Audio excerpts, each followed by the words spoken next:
Hi, Iona. So, does this answer your question? If Primerano's ever done any work on my bases? I remember his shop down in his basement on Minnesota Avenue. Remember going down those stairs and there was good old Sam with his sweaty brow, doing his thing, complaining about his sciatica. Anyway, I want to show you guys, as long as we're here, around this base. This bridge is obviously, Sam's been dead for over 30 years, I think, 20 years, 25 years. This bridge was so horribly warped, and it was a solid piece at one time. And it was so warped that I just took it off the base and I threw it in my swimming pool and let it soak there for a couple weeks actually. And then I took it out and I put cinder blocks on it to sort of re-bend the wood. And you know, God love me, it worked, okay? Then eventually I had the adjusters put on the base fairly recently, okay? This base is a Meisel. It's a plywood instrument. There's nothing great about it. It's about 1965 or so. The interesting thing about this base here is if you look around the neck joint here, you can see there's a big crack here. This base fell 3 times and the neck broke right off. A nice clean break, unfortunately. The first break held beautifully for about 25-30 years, and then unfortunately I had it kick off of my cradle here because I had the end pin out too high. Guys, watch out for that. In the meantime, now I have a string that I put in the corner to make sure that nothing like earthquakes or anything is going to happen to the base. So anyway, this is one of the more interesting instruments you'll probably ever see, because right here, this round circle, you'll never find another double bass like this with a cello tuning pin, tuning peg right there. And it's stuck in there, it's stuck right through the actual crack, and then the top of the peg was of course sawed off and sanded down. So that's another interesting aspect of this instrument. Now the strings I have on it are right here.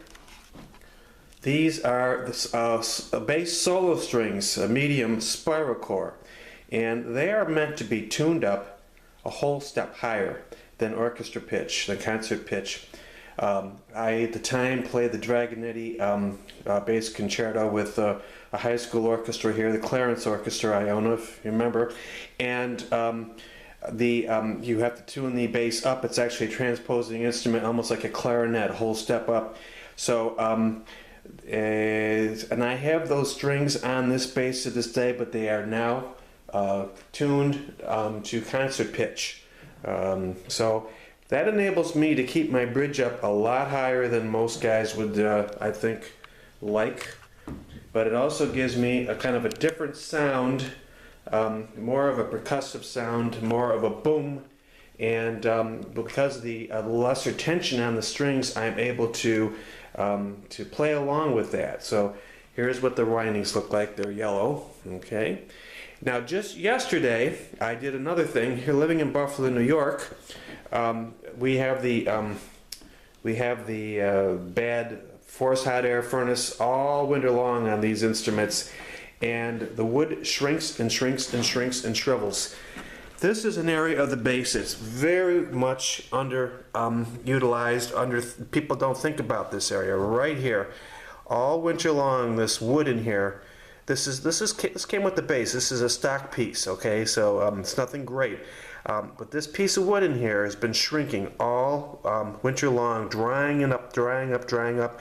So what I did just yesterday was I took the end pin off and I took the collar off here, and then I put the bass back up here in my cradle, and I put water, a pan of water in there, just deep enough so that this block here, the end pin block, would be submerged. So it absorbed a lot of water and it got tightened again. So that means now that this collar is nice and tight on the wood. So you get more of a direct vibration from the instrument down into the floor. Now you'll notice I don't use crutch tips. That's another thing that I'm dead set against, is putting, why would you want to put rubber on any part of your body, for example, or on the base itself, between the base and the floor, unless you absolutely had to, if you were playing in the East Room of the White House or something like that. So here's my other bass over here. I'll just show you briefly. This is my legit bass. This is a German Czech bass, probably 1900 or so. It's a full-size instrument. We'll talk about that some other time. And then over here is a picture of one of my heroes. Here he is right here, the man, Joe Comfort with Frank What's-His-Face. But there's Joe Comfort. Notice the bow there that's on the string, on the music stand. It's a French bow. Very curious. But you can imagine it's a gorgeous old instrument. So, Iona, I hope I answered your question, and that's the end of my little tour. Bye.